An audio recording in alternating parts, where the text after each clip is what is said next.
So last year I was diagnosed with clinical depression, and I know what you're thinking. I'd be depressed too if I look like that. But seriously, it has been a huge journey for me, and I want to make this video to share my experience with you. And who knows, maybe you can learn something from my experience. I also want to just tackle a little bit of the stigma surrounding mental health and medication for depression, because it's a huge part of why I didn't take medication in the first place. We're going to talk about my symptoms, my diagnosis, and my treatment. We'll talk about some of the side effects I experienced, how it affected some of my hobbies, primarily the fitness side of things, and just my overall experience with it. So let's get quick and dirty into it. Firstly, why do I want to make this video? Like I said, I think it's really important for me to share honestly and openly about my experience, because I wish I had seen more candid experiences from other people about their struggles with mental health. What I originally thought was just being a man and being sad and dealing with the hardships of life, I just thought was normal. Totally honest. I would just sit and stare or just zone out on the couch and be unhappy with where I was at in life and feel anxious and uncomfortable mentally. And I thought that was just being a business owner or just being a man. But in reality, it was a lot more than that. And I was sleeping to the best of my abilities. I was managing stress. I was eating a healthy diet. I was exercising. I was going to therapy. And I actually even spoke to my therapist and I said, hey, I'm experiencing X, Y, and Z. Do you think this is something I should be concerned about? And he said, no, that's normal. As long as they're not, taking you off to the hospital, this is totally fine. And so I thought by all accounts, what I was going through was just the human experience. So I want to share a little bit of my story to maybe set off some alarm bells for someone who might think, okay, this is normal, and it's actually not. So firstly, my symptoms. The symptoms I was experiencing are things that I've experienced on and off for years. So they were that much more subversive because I had thought that this was just something that comes and goes in waves, seasons of life, right? Sometimes it's harder, sometimes it's more stressful, and I knew that it would go away eventually.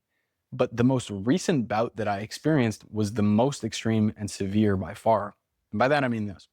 I would have extended periods of exceedingly low mood and an unwillingness to partake in all the things I normally want to do in my life. That's the depression side of things. On the anxiety side of things, I would have a constant undertone of mental discomfort, kind of like when you drink one too many coffees and you can't tell what's wrong, but you just know that whatever is going on right now is not quite right. And you want to do something to get rid of that feeling. You just don't know what it is. And when you start thinking about all the things that you should be doing and the fact that you're not feeling right, it just worsens that and creates a negative feedback loop in your brain. So that's the depression and anxiety stuff I was feeling. And as it got worse and worse, it came to the point where the only time I could really get relief from anxiety was when I was training exceptionally hard in the gym. So I would go into the gym and just train my brain out, because when I was doing a leg press set to failure and it felt like my glutes and my quads were going to explode, I couldn't think about the anxiety feelings I was feeling. So I just pushed through. I would listen to death metal, hardcore electronic music, whatever, and just tune everything out. I would still feel depressed while I was training, sadly, but that helped a ton. But I would get home and I would just work obsessively to keep my mind off of the anxiety or off of the depression and a lot of those hard feelings I was dealing with. And I would just kind of grind myself to the bone and get so tired that I would just collapse when I hit the bed in the evening. And then I'd wake up and spend every waking minute either eating, training, or working to just, like I said, keep my mind off things. But as those feelings got worse and worse and worse and more extreme, I had a conversation with my partner and we said, hey, look, this is getting to the point where it's serious. We should probably talk to someone who's not just a therapist at this point. Worst case scenario, I have a bit of a conversation and, we learned something. I learned that, hey, I don't have depression and I just need to work through it. That was really my worst case scenario was, hey, I talk to my doctor, I tell him what's going on, and he's like, yep, you're fine. You just got to deal with this. And I was like, that's the worst case scenario, because that means personally, there's no fucking answer to this, but also now I just have to deal with it. But yeah, it really, I think the big one was when I got to the point where I started really having some damage to my sleep, and I would just wake up and not be able to sleep. And I'd just go downstairs at 2 a.m. and start working. And it's like, what am I doing here? Be so tired in the afternoon, sleep, don't want to train, which is weird because I love working out. I love lifting weights. I love eating healthy. And I just had no drive or desire to do that. I also just was not happy spending time with my partner, spending time with my dog, which are things I love to do. And that was a big red flag for me. So let's talk about it. Before starting drugs, I was super skeptical about taking medication because I am a figure it out guy. Like I said, I started the business from scratch, figured everything out. Same thing with going to the doctor. I'll just wait until my toe falls off before I go see someone about it. Hard-headed like that. And I thought that this was something I could just manage naturally through training, etc. But that was not the case. And I was a little bit concerned about taking medication because I'm just a little on edge about anything that really plays with your brain chemistry. I mean, even for me, I can't really smoke weed anymore because when I do, it just makes me so anxious. I lose my keys. I think about everything that could go wrong. So I was worried that there would be some adverse side effects from medication that I wouldn't enjoy. I also had a bit of a fear of judgment from other people, family members and friends, etc. If I were to tell them, what would they think? I also just judged myself for it. I thought that, hey man, like, come on, pull yourself up by the bootstraps, figure this shit out. You can do this. So those are some of my apprehensions. I went and spoke to the doctor. I did I believe it's called the GAD-7 or something like that. And it's an index card and you rate yourself on a scale of 1 to 10, how often and how severe your symptoms are of both depression and anxiety. And mine were like in the severe category, which was super worrying. And honestly, there's a bit of a sobering moment when you're in the doctor's office filling out that scorecard and you're like, wait a sec. I've had exceedingly low moods, multiple times a day, every day for the last few weeks or month. And you circle strongly agree. You're like, okay, maybe this isn't serious, or this is quite serious. So, I filled it out on the spot. He was like, yep, we can definitely explore medication. After he asked me about lifestyle stuff and whatever, of course, he laid out for me a couple of the main types of medication that are typically used. And we decided to go the SSRI route, which is selective serotonin reuptake inhibitors. And so they seem to have a very good action toward both anxiety and depression, which was a good draw for me. He showed me what the different medications look like and just talked me through what I would probably be expecting when I jump on the medication, which was my big question mark, which is like, hey, do I just take this pill and I'm happy now or whatever? And he warned me that there was a chance that I could feel what some people call flat when I started taking this medication, which is when you're not really feeling sad, but you're also not feeling very happy. And it's just kind of a blank, emotionless state, which scared me. Honestly, I didn't love that. But he set my mind at ease by telling me that most medications for depression are titrated up. So in week 1, I would take 25 milligrams of sertraline or Zoloft, which is the medication I was prescribed. And then in weeks 2 to 4, I would take 50 milligrams and so on, increasing my dose until we found a spot where I felt good. And so I thought, okay, cool. Well, if it's going to happen, it's not going to be super intense and come on all at once. We're going to gradually move into it, and I can always be back and forth with him if anything goes wrong. So getting started, within about 2 weeks, I started really feeling the positive benefits. I also started feeling some side effects. So let's talk about those. The first, and I think biggest side effect I noticed was I started yawning and feeling very tired all day. And specifically during my workouts, I was yawning like crazy. I got lightheaded. I felt very thirsty, which I think is a very common side effect, that dehydration. But the tiredness actually felt quite natural in a way. It didn't feel like drowsiness. It felt more like I had been not sleeping properly for months on end and been anxious and depressed. And I would lay down on the couch and have a nap and have like the most deep, peaceful, relaxful nap for 90 minutes and wake up and feel good. And when I hit the bed at night, I would fall asleep deeply and not just lay there. And that felt amazing. So I guess that's not really a side effect, but more of a benefit, as I was more restful. The other side effect that I did experience is I had crazy dreams. I had like weird, vivid, ultra memorable super lucid dreams that were just bizarre beyond reality. And I'm still experiencing some of those dreams, not to the same frequency and intensity, but once every 2 weeks or so, I'll have a really crazy dream. They're not even nightmares. They're often just crazy, weird dreams. Like I said, very imaginative. And I remember every detail when I wake up. So they're super strange. Outside of that, I didn't experience any weight gain. I didn't experience any of the other stuff like sexual dysfunction or that feeling of flatness. So everything has been really good on that front. As far as yeah, so Jay's here also. She just reminded me that yes, I had low libido beforehand. So my sex drive did return, which is awesome. And like, yeah, it was bad, guys. Without getting into too much detail, I mean, low libido isn't like I was disgusted by sex or sexuality or anything like that. It's just an absence of a desire. That's the crazy thing. It's like imagine you just never got hungry. And it's not that you hate food and you don't even want to look at it or anything. I didn't have an aversion to sex or sexuality or my girlfriend or anything like that.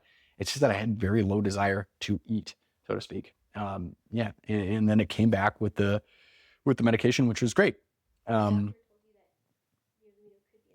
yeah, the doctor told me that libido can take a hit with SSRIs, which I was a little bit worried about. But I told him on the spot in the office, I was like, look, bro, libido is at 0. I don't know where it can go from here. But it actually had an opposite effect with me, which is great. And the other things I experienced were a huge boost in overall baseline levels of mood.